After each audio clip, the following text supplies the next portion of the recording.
Have lots of ideas to cover today, so let's see. Um, Without further ado, let's jump into looking at some various ideas for performance benchmarking in Julia. First thing I want to look at is how can we measure performance? And so, of course, we've got the venerable print line type debugging back from the Italian era, just measuring time in slices. And so if you've ever used at time, you can display the time and it will include some other details. Actually check, is my cursor showing up or do I need to click the button that makes my cursor show up still? Yeah, your cursor was showing up, yes. Okay, good. So I think I can switch it to be more visible. If I select this, um, but in as late as 1.6, so almost a year ago, we now have a V option for time, which will give you even more specifics on what happened during the code. So we can time V the same code will get this roughly the same amount of time in this consecutive executions. But now I can see a very precise amount of time spent in GC rather than just a percentage. So if I'm trying to compare two algorithms and I want to know how much time was spent in GC rather than trying to compute it myself, we can see number of bytes allocated. We can see how they were allocated too. This is potentially only relevant for people who have a larger understanding of the GC, but pool means a smaller allocation. And those are a lot faster than non-pool allocations. And so we like to see those being much higher than the number of non-pool G allocations. And in particular, once an allocation gets large enough, the cost of that memory starts to be more than the cost of allocating it. So we switch to a slower, more effective allocator that can allocate things more compactly. Those can then also trigger malloc or realloc. Specifically, we can see then other little statistics. And I think as we continue going, we've got a few projects that are starting to work on adding even more detailed statistics rather than just GC pauses. There's some projects to try to plot exact latencies. And I don't think we're going to go into those today since we haven't actually merged those into master, but some things to be excited and look forward to in the future.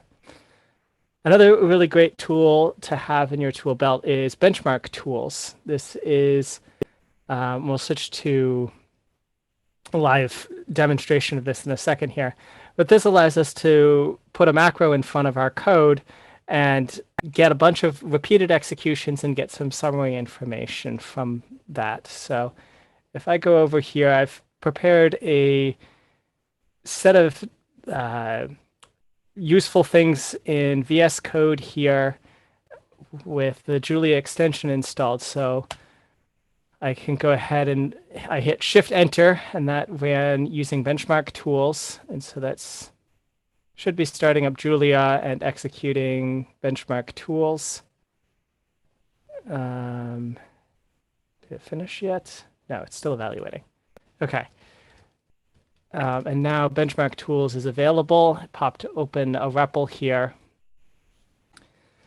And so I can say at time, as we saw earlier, or at time V, some simple operation. I sometimes just do peak flops because that's literally a performance measurement, although it shouldn't do a whole lot of allocation or other unrelated work. So we can see what peak flops gets us. But if we want to see more details, so we can see these had quite a large difference in time. And if you're familiar with Julia, the difference in time will usually correspond to something like the compilation time. We can see it changed the allocations. So we could do this manually and I could keep rerunning it a handful of times and try to get an average here, 0.4, 0.2, 0.3. So it's kind of feels all over the place. So the easiest or smallest thing I can change is just to add a B in front, and that comes from the benchmark tools package that I had loaded earlier from here. And now this takes a lot longer because it's going to run it repeatedly, and it's going to eventually come up with an estimate that gives it, there we go, 207 milliseconds, and then return the answer, which is it's doing a map mole on random data, so we get a different answer every time. But it figured out that there was 11 allocations, and we can see it had converged to this, but it would have removed this compilation time and other artifacts by running it more than once. We can do other combinations of things, though, so we can benchmark this instead. And this now, a recent addition, will give us a whole plot of what the code was doing. And so instead of just getting this one summary number, which I think is the minimum runtime that it saw, it'll print out this whole set of information. So we'll get the range of times that it took, which we can see is pretty tight here, 200 to 500 milliseconds, with a median of 231, which gives us 278 plus or minus 84 milliseconds for the 1 sigma. And in addition, it gives us the same values in our report for garbage collection time. So we can see this is a really great result that we're spending very little of the total benchmark time in the garbage collector. So sometimes I like to look at this as that if I had some magic perfect world where garbage collection was free, at best I could get my code to be about 3 to 5% faster.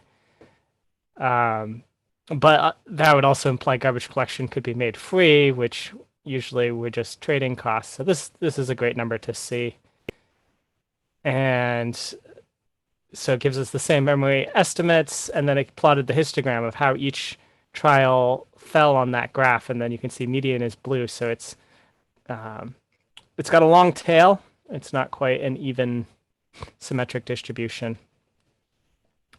Let's see. So B-time benchmark.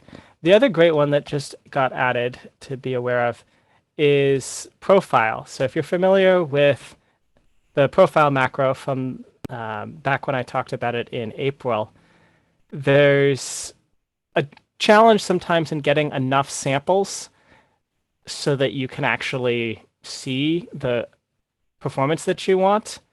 And someone had separately noticed that at benchmark runs a sample for enough time to try to get a reasonable estimate. And so someone had the idea, well, why don't we put these together and have it profile? Well, it's simultaneously estimating what a long enough time is. And so then I won't spend a ton of time on this, but if we profile that, we can see what it was doing, and I can see where the time was being spent in this peak flops macro. I can sometimes even get a sense of what it was doing during that time, or at least in some ways we can find out what the most important thing it was doing in that time. The computation may be doing quite a lot of other unrelated work. It's probably computing the input and output types, say. But it's the multiplication here that is the majority of the time. There's 245 of the samples in that out of about 340 spent in the peak flops. So that's the benchmark tools package. It's really great. I recommend starting there generally when you're trying to decide, can this application be faster and where's the most beneficial point to try to speed up my application.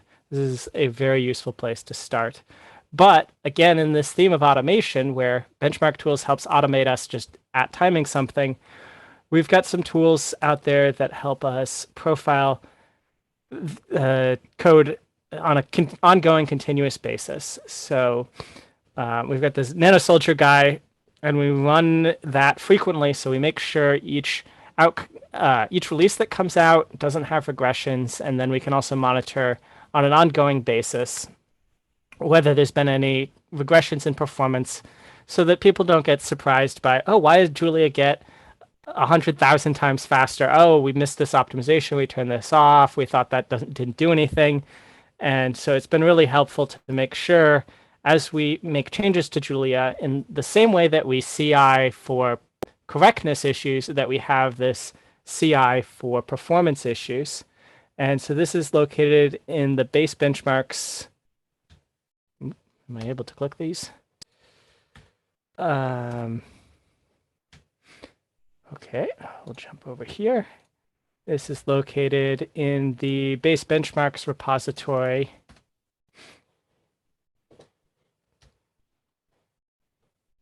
And there we go.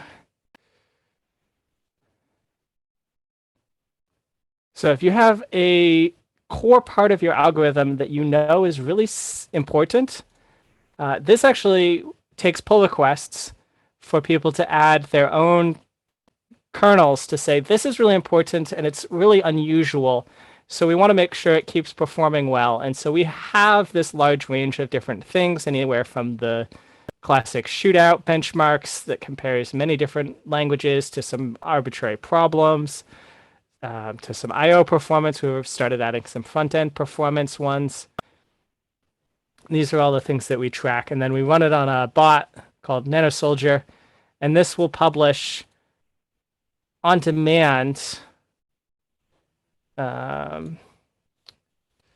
exactly how the performance was measured to change. And so this one is from a while ago, but had run the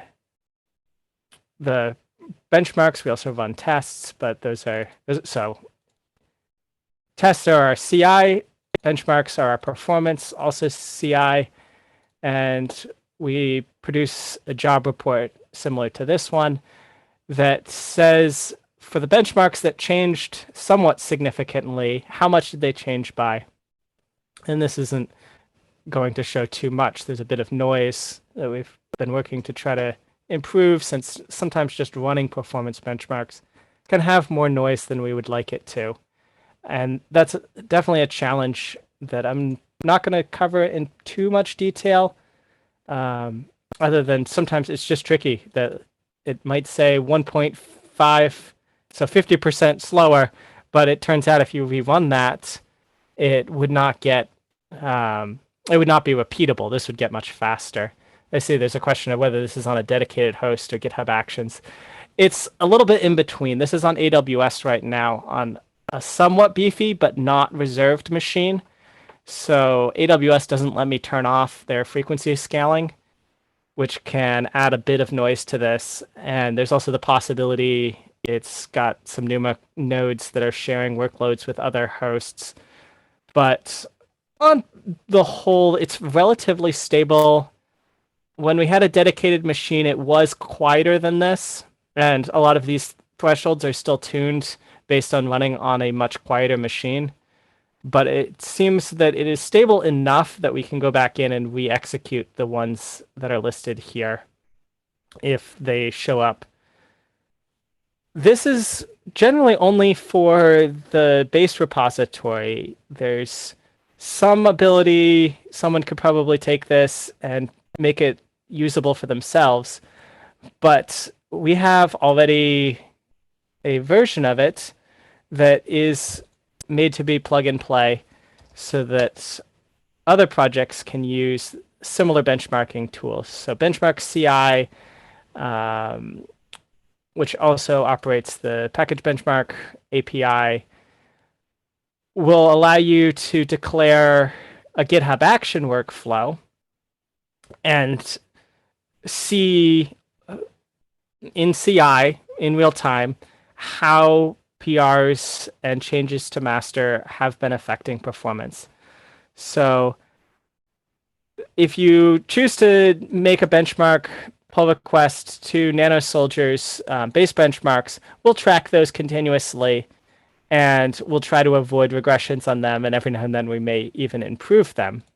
But if the kernels that you have are in your code, then can be a great thing to set up. And I think there are some examples in here of some projects that are using it, and I don't see that list right now. See this example. That appears to just be this repository. So I'm not sure if there's a list right now of places that show how this is working on a real project, but it looks like for the project working on itself, there's a number of good examples here. And as you might guess, GitHub Actions is highly shared, so you're going to not be able to necessarily detect really small changes. But on the other hand, if it's only changing your runtime performance by 5%, it may not be a significant consideration. It's often the times when you really broke something and changed a significant underlying assumption, and then it will go 10,000x or a billionx when something that used to be constant changed into something not constant that it couldn't evaluate anymore. Or sometimes even it'll look like 4 to 8x if it changes vectorization decisions. And those tend to show up regardless of how the machine, little bits and pieces change. I don't know whether this actually judges on the exact same machine or just compares the previous run, which would also potentially be on a completely different machine. Potentially different GitHub action runner, and it might be somewhat different. I don't know what they use for hardware on all of their runs. I'm assuming there's some variety. And so it's great that we can actually still see changes, because often the ones we care about are the multiple times slower versions, or as we hope at the end of this, multiple times faster, because we can find then also the places that are being bottlenecks and are slow, and we can try to work to improve those.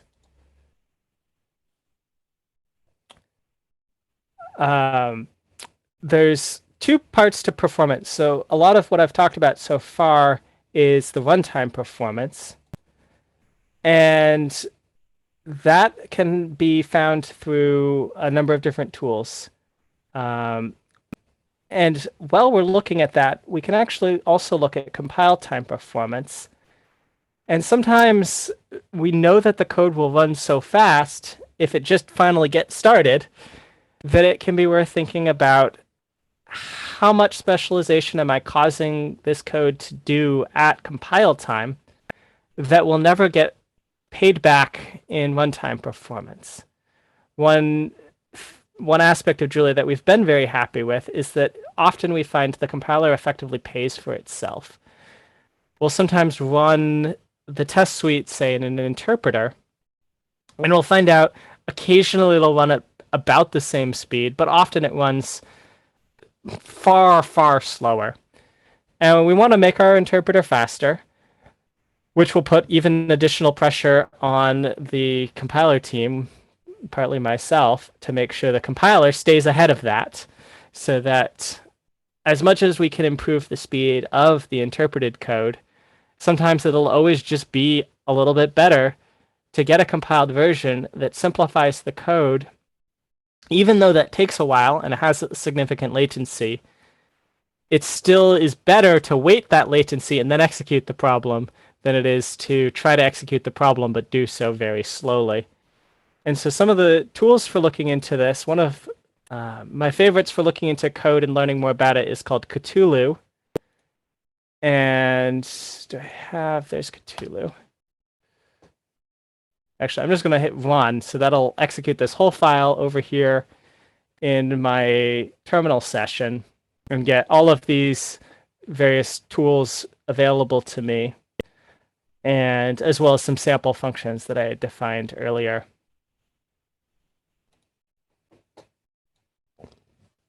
And so then using Cthulhu, its primary entry point is descend, and that then takes an argument. So let's keep looking at our peak flops function.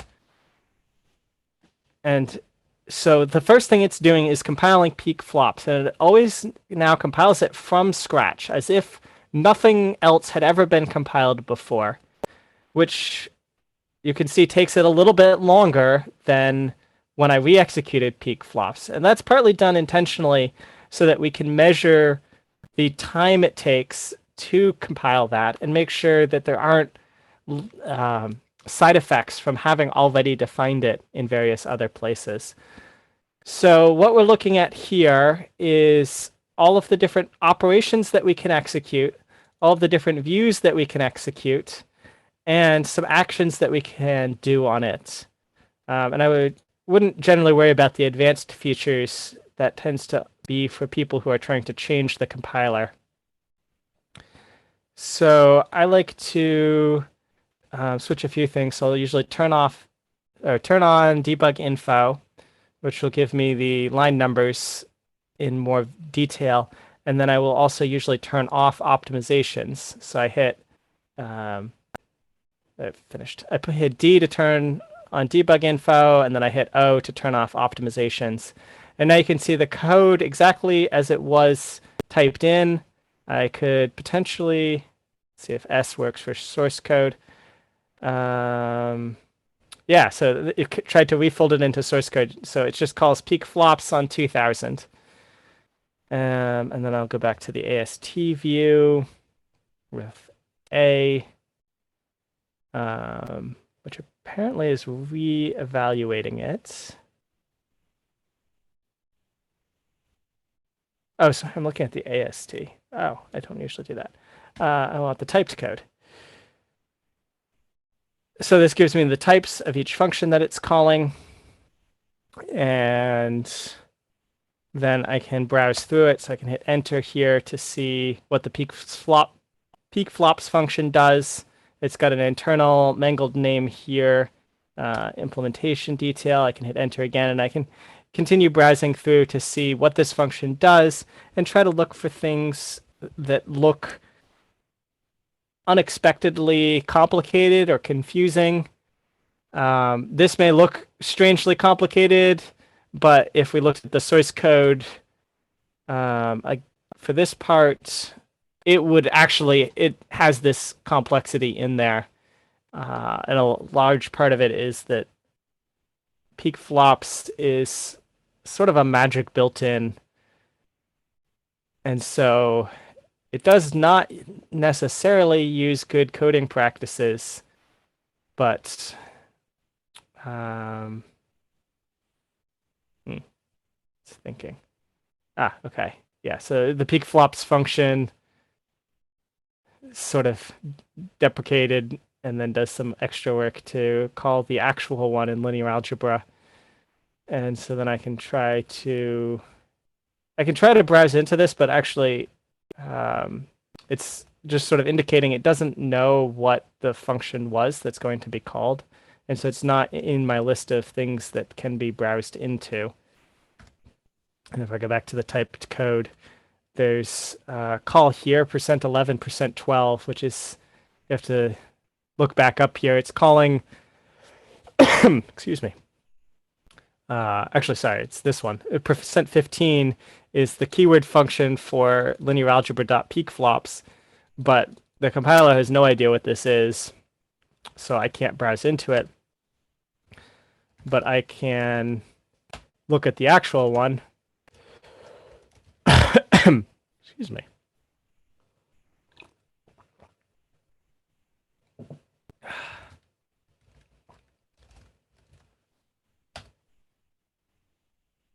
If we go into the linear algebra.peakflops now, we should be able to see the rest of it. This is also where, when I showed the profile briefly earlier, it could be useful because the profile would have shown deeper into the code here. I could have seen that I'm in linear algebra peak flops. and then potentially started the Cthulhu descent from a deeper point in the code. All right, so where are we here? Change the debug information and the optimizations. So I'm not sure what else to point out here.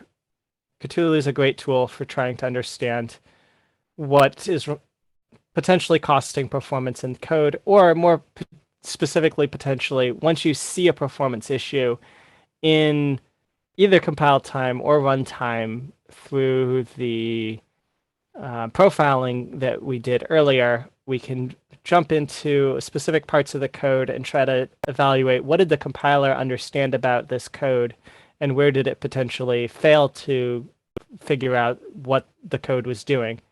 So if I was potentially trying to look at how the call to peak flops here was costing performance, I might have eventually realized, oh, it's doing a significant amount of work to try to find linear algebra at runtime, whereas if I had simply imported linear algebra to start, I would have been able to call peak flops without that additional overhead.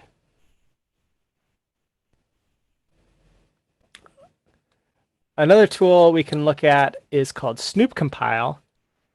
And so Snoop Doug there wants to tell us about the SnoopCompile. And so I've created some demo code here. The demo is my code, and it defines some really simple things, and generally somewhat silly things. So we're going to double any number by calling twice the number. We're going to call double by calling double on the value. We're going to precompile those to see how that affects performance. So we'll compile them for a few different versions. We're going to create just some basic type that wraps other things, define some extraction methods, define some math functions that does some work, do some more stuff, pack in type some other stuff. So nothing terribly exciting, just sort of random operations.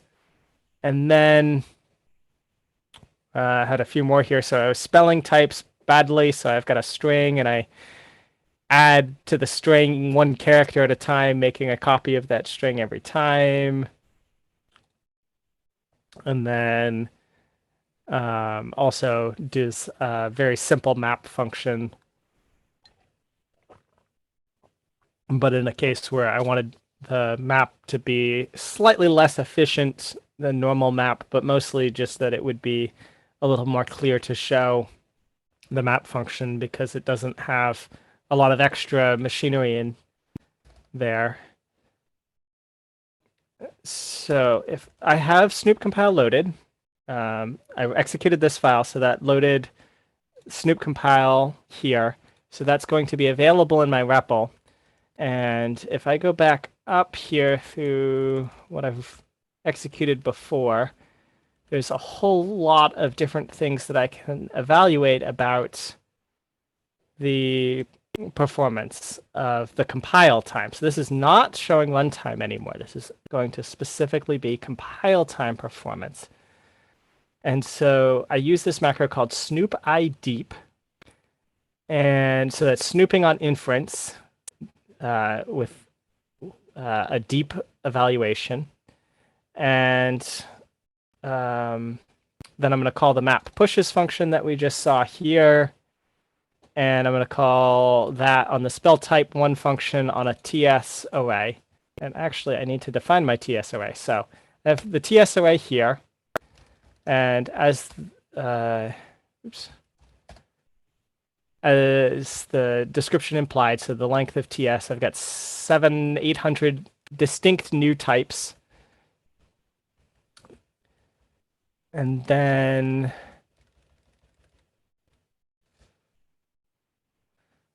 so that'll give me a whole lot of variety.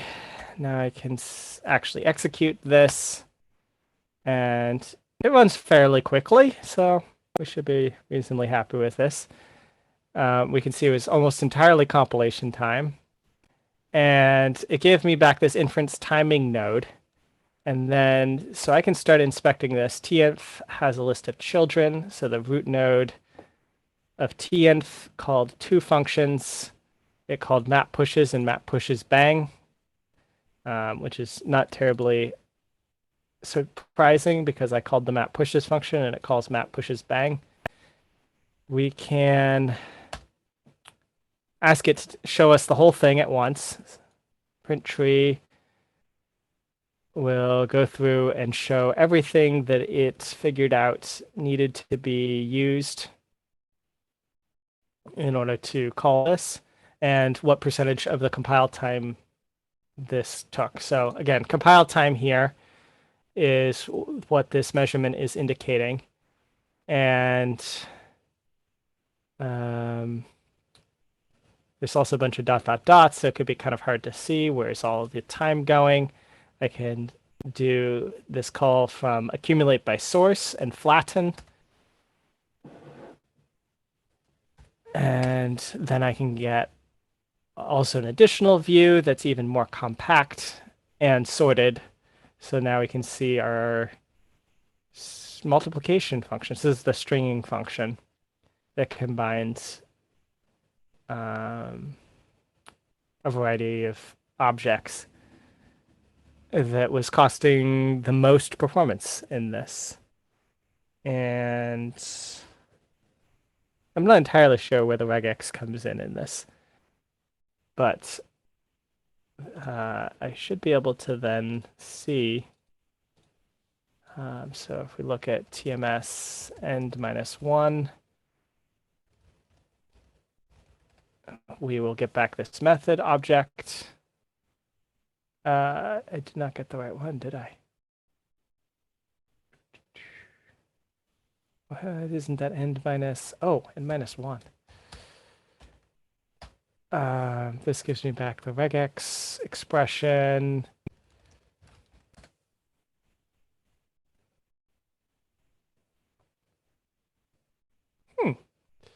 Interesting. Don't know why that doesn't exist.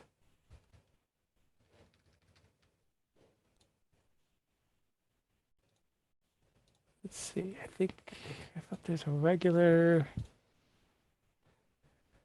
Sometimes I forget how to navigate this. There it is, CSH.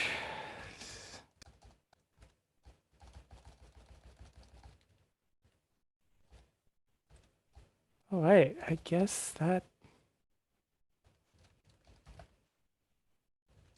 doesn't have, oh, it's set there.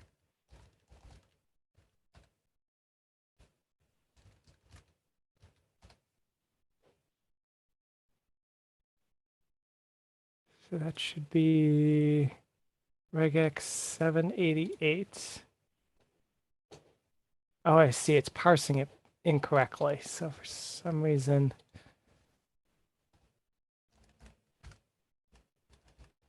yeah, so for some reason it thinks it's combining a regex, which could be an interesting question in itself, because I didn't think I was defining any regexes in this code here. Maybe I'm calling something I didn't think I was doing.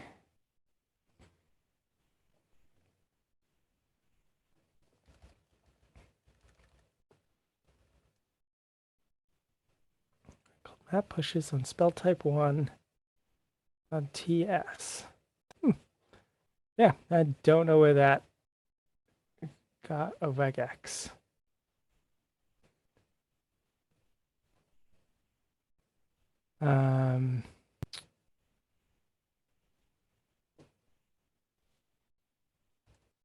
Oh, we can also see actually what this code did, which may be of interest. So if I call map pushes, it, as may have hopefully been kind of expected, it prints out a list of all of the types in my poorly constructed version.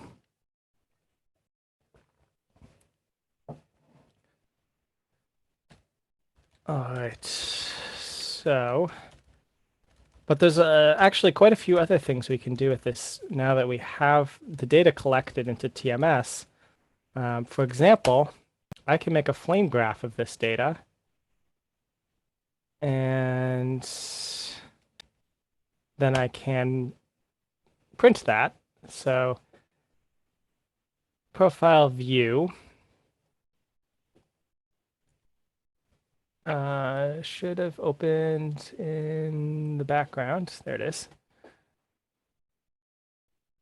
Will also let me explore this. So the same tool that we used for showing profiles of runtime performance, we can do profiles of compile time performance, and we can see where different operations were done in what order.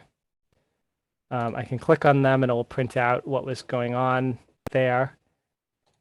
So my spell type 1 demo, line 18 is concatenating a regex somehow.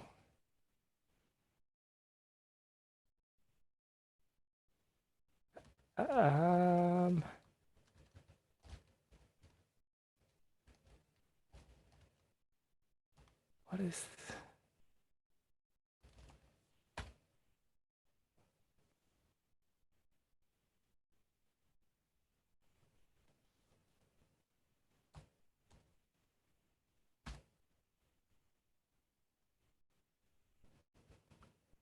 I'm gonna say I don't actually know what it's reporting, because as far as I can tell, there isn't a regex in sight, which might mean it loaded up the wrong debug information or something. But again, this is also looking at compile time. So one of the tricky bits that maybe I'm getting confused by is that we may actually never construct anything that does something with regexes, but our compiler thought we did. And I don't actually see a specific point in which it might have thought that, but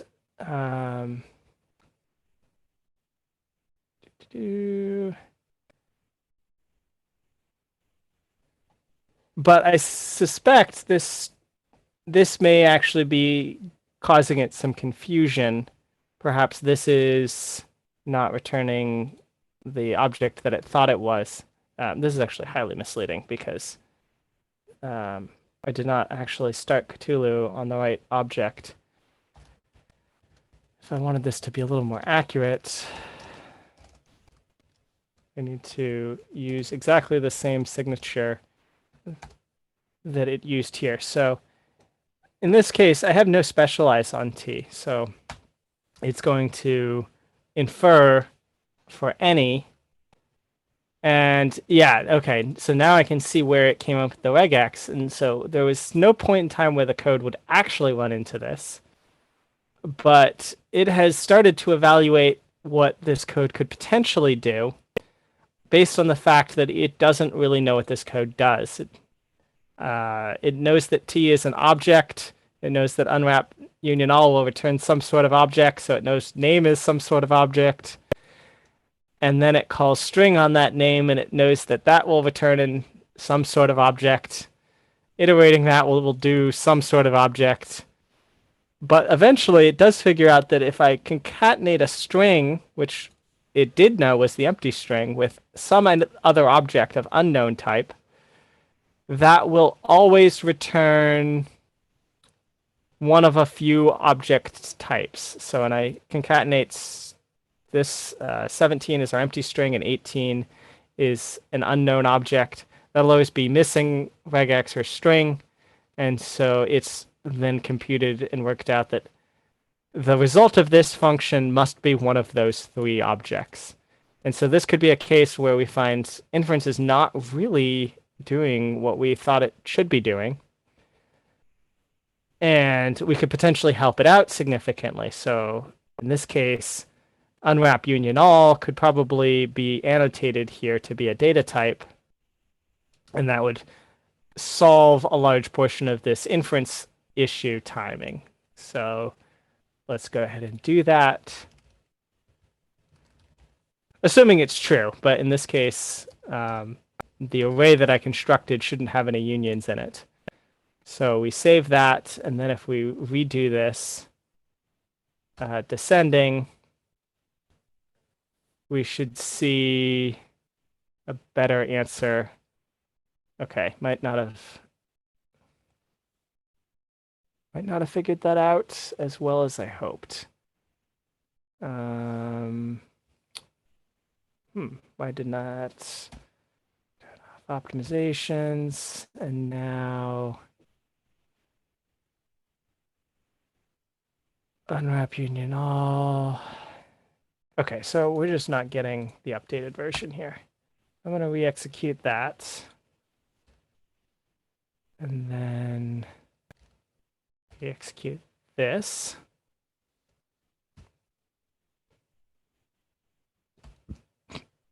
Okay, and so now, with that quick change, our code is much more concretely typed. There's a bit more of the code since we could now inline, and %94 is returning. Oops, I just zoomed in. Now %116 is returning hopefully a string if it finishes printing this.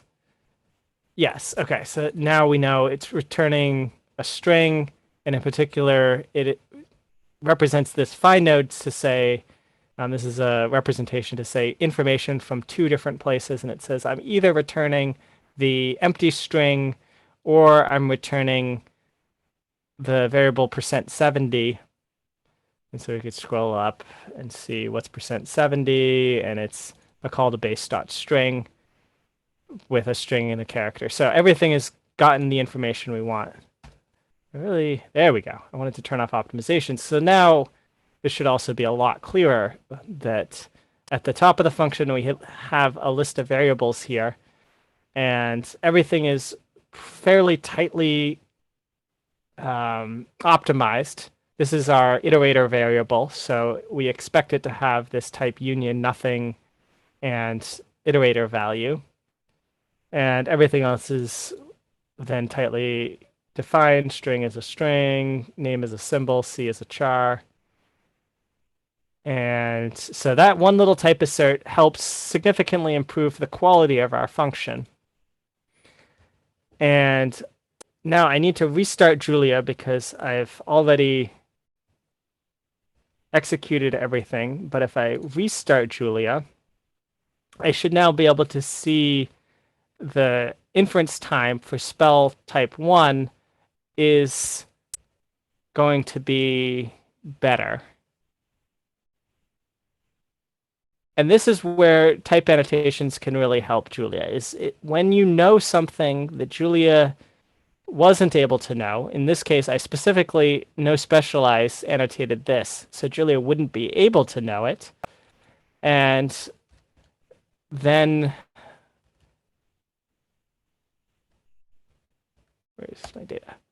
And then annotating again later the information that it requires can be really helpful. Okay, so this is a bit faster. I don't remember exactly what this was before, but I recall it being a little bit slower than that. We can look at TMS again. This is the sources by method. We can see the array got a lot shorter. A question I saw, why did I restart? In this case, it was actually because I wanted the timing to be reliable. Because I had started from a fresh session to do the timing, if I hadn't restarted, it wouldn't have re-executed the timing for everything that it had already computed the inference for. And I could try to edit and revise every function that I cared about, but at that point, it's easier just to restart to clear the timing data. Partly just where revise is being too smart for us, because revise wants to minimize the time, and we want to actually compute the unrevised time.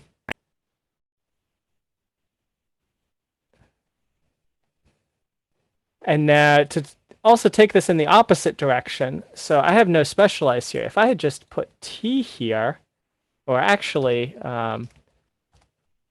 type t where t, you may have seen this odd-looking pattern many times.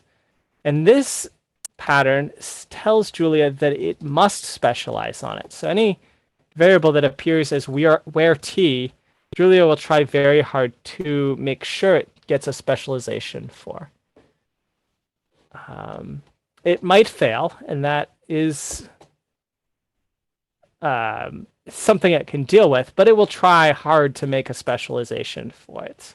Just as if you put no specialize on something, there's actually cases where it will fail, or a lot of cases where it could make the code slower because it'll try to not specialize there, which can have a lot of alternate side effects. If it tries very, very hard not to specialize there, it will push a lot of work to runtime, which may or may not be desirable. And as I just hover over these here just to confirm, now the code, as we saw when I looked at TMS, is doing only simple operations and only doing ones that I largely expected. I don't have regex appearing in here anymore simply because it had worked out that there was only a couple methods that were possible and regex was one of them. And so it had gotten a little confused and was spending time compiling a method that I was not planning to use.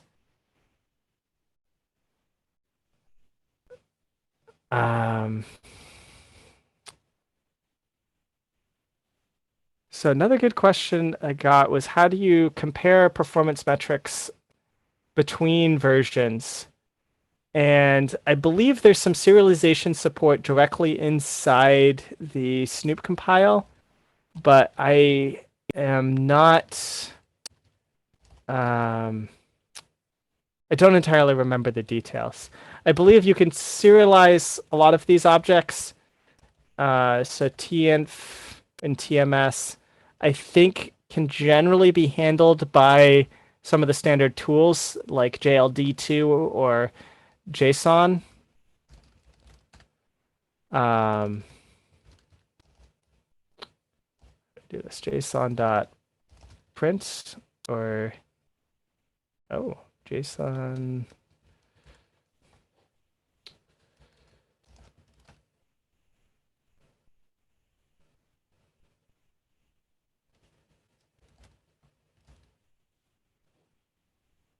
Okay, a show or parse or print. Yes, it is print.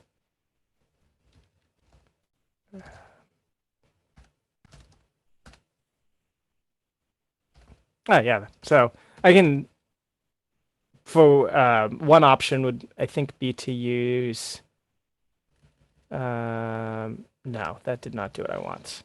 Print.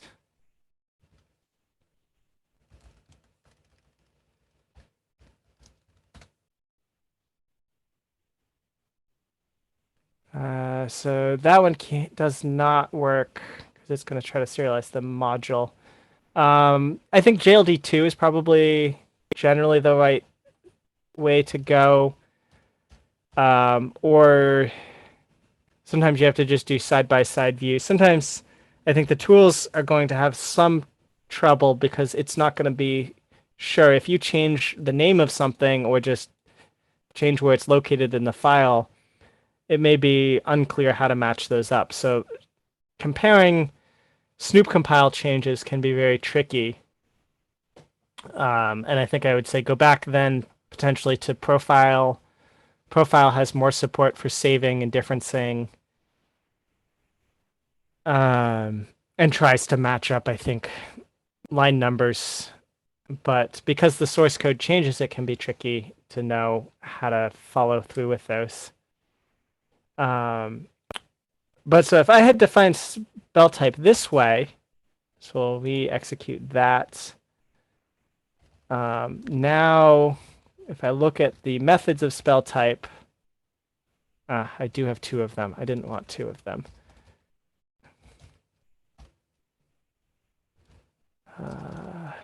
Oops, delete.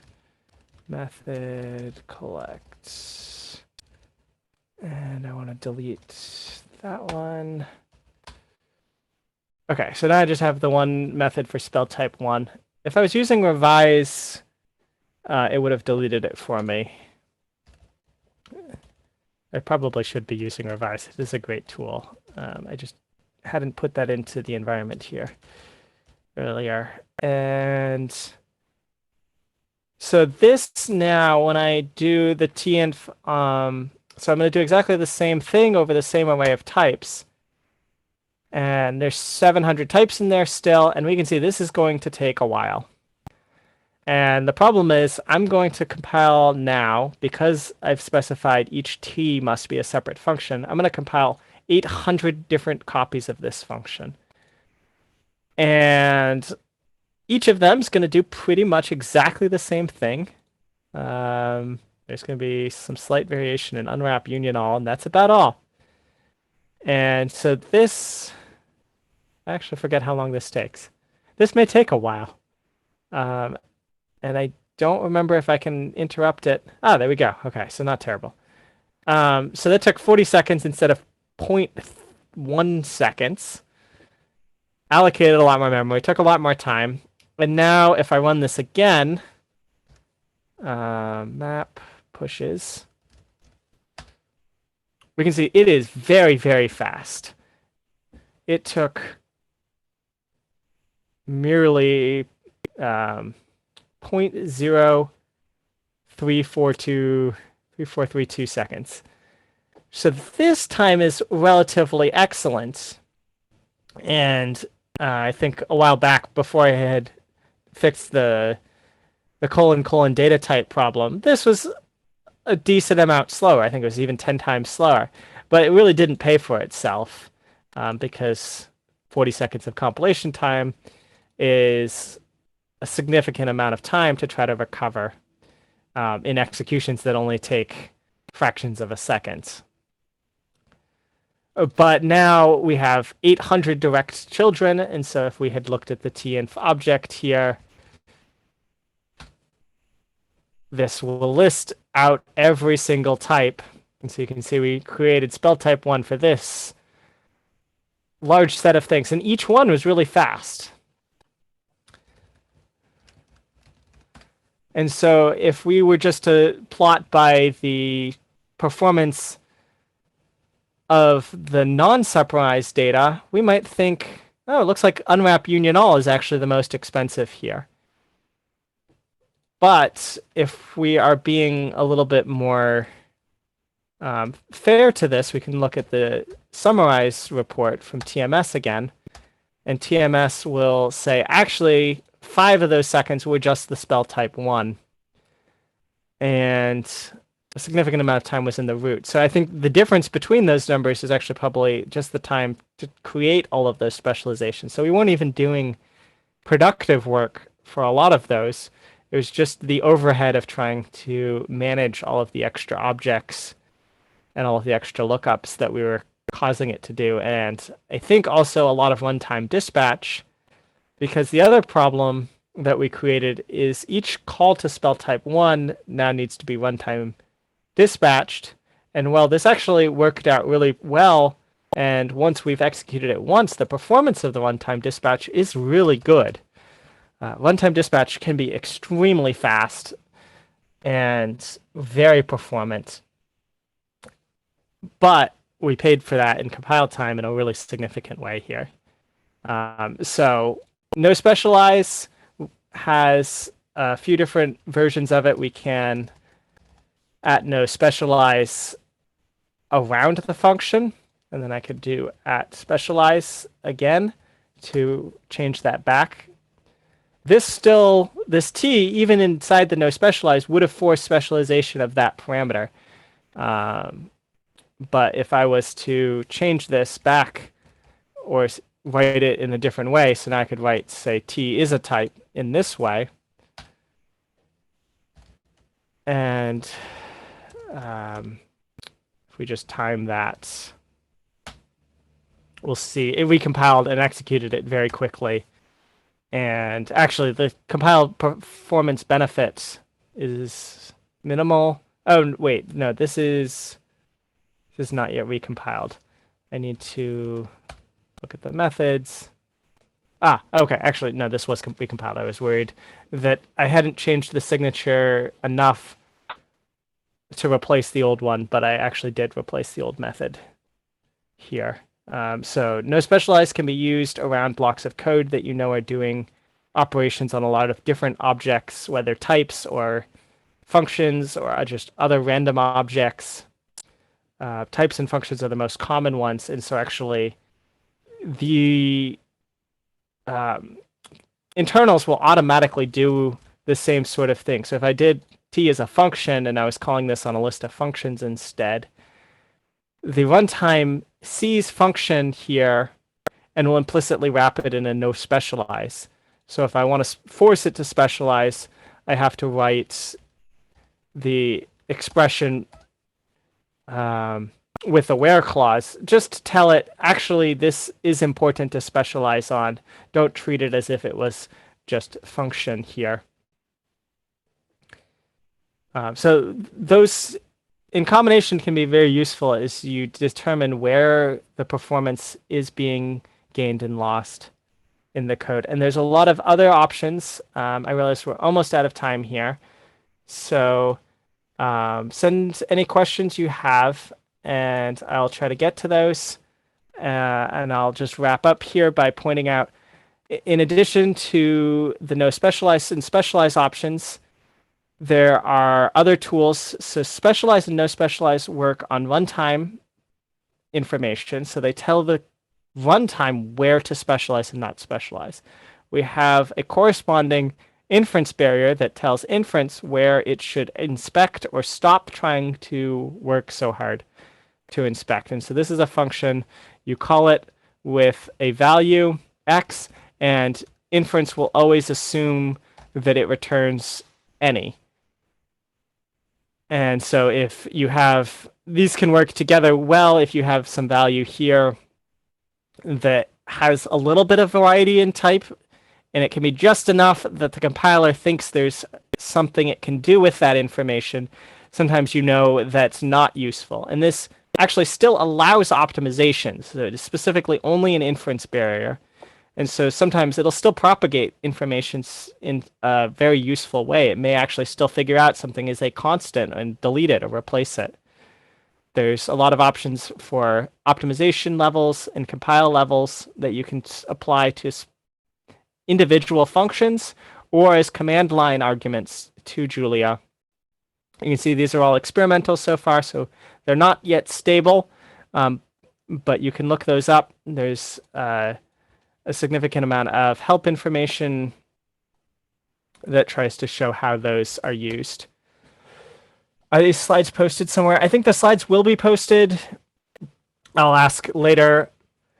And I believe the talk itself will also be on YouTube at some point in the future, or on the webinar page as a YouTube link in the future.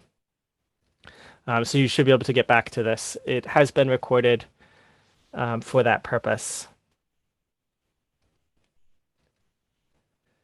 No inline, and inline is now usable on call sites. So previously it was only usable on functions. So you could write at no inline foo is something. Now you can also say, I want to do an inline call to foo inside a method. That will be a future feature. Apparently, I'm using Julia 1.7, so that'll be available in 1.8.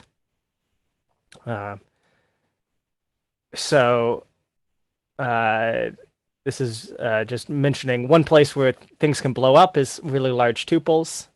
Often using arrays there actually can be a lot faster. Sometimes even runtime will be faster.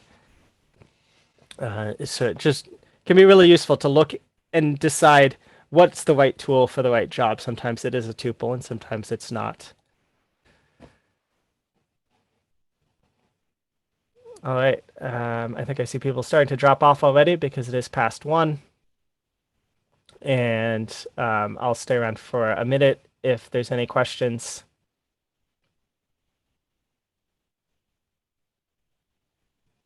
Otherwise, thank you for joining.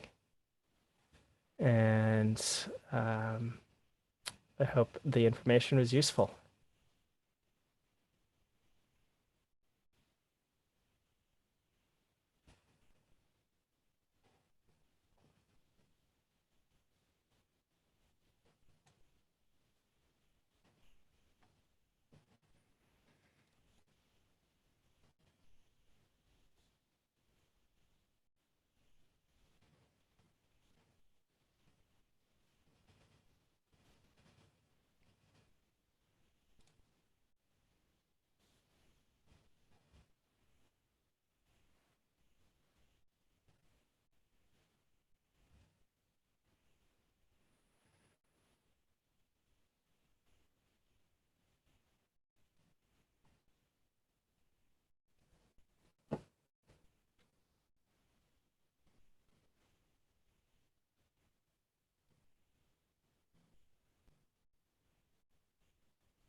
Yeah, I'll see if we can put a link to the slides in the webinar information.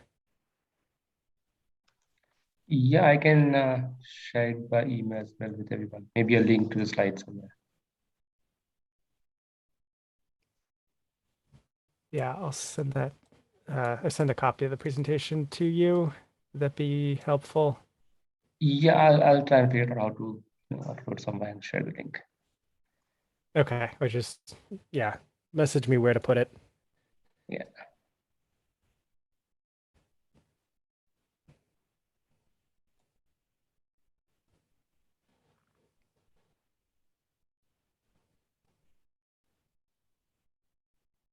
Okay, looks like there are no more questions. Shall we call it a day, Jameson? I think so.